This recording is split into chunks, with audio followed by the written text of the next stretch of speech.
Nonsense idiot. போயா தம்பி. நீங்க யாரு? யோ எடுத்து வைங்கயா, எடுத்து வையா. தம்பி நீங்க யாரு தம்பி? போயா யோ எடுத்து வைங்கயா. நீங்க அந்த ஊர் தானே? நான் யாரு என்னன்னு யாரும் கேட்க கூடாது தெரியுமா? ஆமா நீ குயிக்கியா? தம்பி நீங்க யாருன்னு எனக்கு மட்டும் சொல்லுங்களேன். ஐயோ ஊர்ல எறும்பு சாஸ்தியா இந்த கடி கடிக்குது. இவருங்க என்னை அடிக்கடி தொந்தரவு பண்ண கூடாது. நான் படிச்சவன், ஜாக்கிரதை.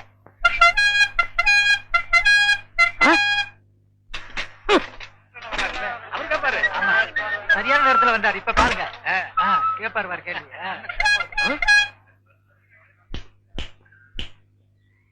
எந்தரா? தேங்க்ஸ். யாரா நீ? நான் யார் என்ற கேள்விக்கு காலம் பதில் சொல்லும். ஆமா பெரிய கட்டபொம்மன் பரம்பரை. காலம் பதில் சொல்லு. மரியாதையா யாருன்னு சொல்றா? மனிதன். அப்ப பின்னால் நிக்கிறதெல்லாம் என்ன பண்ணீங்களா? எனக்கு தெரியாது. ஐ நோ நீ யாருன்னு இப்ப சொல்லியே தீரணும். நான் யாருன்னு போக போக தெரிஞ்சுக்கிறீங்க. போக போக நீ போறதாண்டா தெரியும். அப்புறம் வேற என்னையா தெரியும்? கொம்பு முளைச்சு தலையா?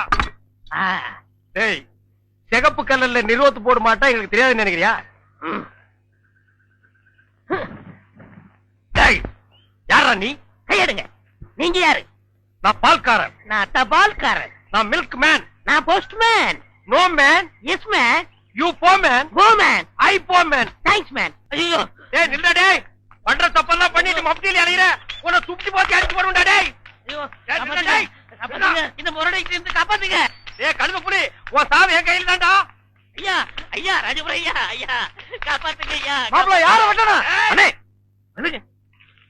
என்ன விஷயம்? ஒண்ணு இல்லைங்கய்யா. நீங்க ஒத்துமையா இருக்கு சொன்னீங்க.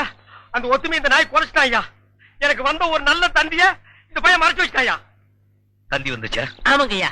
6 மாசத்துக்கு முன்னாடி இவங்க பாட்டி நான் சாகிறதுக்கு முன்னாடி நீ வந்தா 10 லட்சம் ரூபாய் சொத்தை நான் எழுதி வச்சிருன்னு தந்தி போட்டாங்க ஐயா. அதையே அவர்கிட்ட கொடுக்கல. இவர் தான் சொன்னாரு, இந்த ஊர்ல யாருக்காவது தந்தி கொடுத்தீங்கன்னா உன்னை வெட்டி விடுவேன்னு மிரட்டினாருங்க. அதனாலதான் கொடுக்கல. இனிமே இந்த ஊருக்கு தந்தியே வரக்கூடாது. அப்படி வந்துச்சுனாங்க மறைச்சு வை. அப்ப என் கடமை எப்படியா வெளிப்படுத்துறது? மறைச்சு வச்சு வெளிப்படுத்துங்கடா. அது மட்டும் இல்லங்க, இவருக்கு 3 மாசத்துக்கு முன்னாடி கூட ஒரு தந்தி வந்துச்சு. அட பாவி, அதுல வந்தது சொத்தெல்லாம் கோயிலுக்கு எழுதி வச்சுட்டு இவங்க பாட்டி செத்து போச்சுட்டு வந்துச்சு. அத கூட இப்பதாங்க நான் மறைச்சு வச்சு வெளிப்படுத்துறேன்.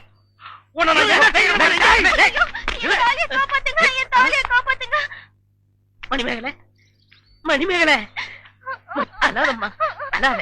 அந்த பால்கார் கண்ணு பற்ற. தங்கச்சி கால்ல செருப்பு கூட இல்லாம 7 மாச கர்ப்பிணி ஏமா நடந்து வந்த? ஏன் ஒரு கை வண்டியில் உட்கார வச்சு நீ முன்னால எடுத்துட்டு போ. உன் மாப்பிள பின்னாலே பிச்சை எடுத்துட்டு வரட்டும். இது நல்லா இல்லாமா? இத என்னைக்கு நான் நல்லா இருக்குன்னு சொன்னேன்? ஐயா நல்லா பாருங்க. அண்ணன் அங்க பாருங்க, தங்கச்சி மாப்பிள.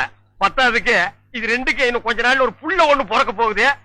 அது என்ன ரேஞ்சில பிறக்கும்னு நீங்களே கொஞ்சம் கற்பனை பண்ணி பாருங்க. அது பிறக்கிறதுக்கு முன்னாடி நம்ம எல்லாம் ஊரை காலி பண்ணிட்டு போறது நல்லதுங்க. சொல்லி வாய மூடல, அவர் காலி பண்ணிட்டு போயிட்டாரு. போங்கடா, ஆளுக்கு ஒரு தெருவுக்கு போய் நாயா பேயா அலைங்க. தங்கச்சி வெயில் அடிக்காதமா, கருத்துருவேன்.